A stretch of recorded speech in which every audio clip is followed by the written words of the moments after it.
एका शेठजीचा हिरा उंदरानं गिळला. हिरा कोटी रुपयाचा हिरा भाऊ तो उंदरानं गिळला. मग शेठजी त्या उंदराच्या मागे राहत, हे एवढी ढेरी घेऊन पळे त्याच्या मागे. ढेरीवाल्याच्या हाती लागते का तो? तो तर ढेरीवाल्याले घेऊन फिरते ना पाठीवर. हा मग, आणि हा शेठजी त्याच्या मागे लागे.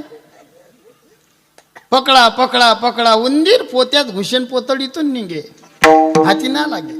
हिरा गिळला कोटी रुपयाचा.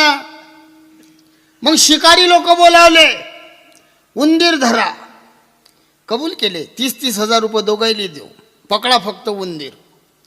लागले उंदराच्या मागे. ती शिकारी त्याने पकडला. एक नाही, शेठजीचं घर होतं ते. खूप उंदीर, लय मोठे उंदीर धरले 500. आणि ते एका काचाच्या पेटीत कोंडले.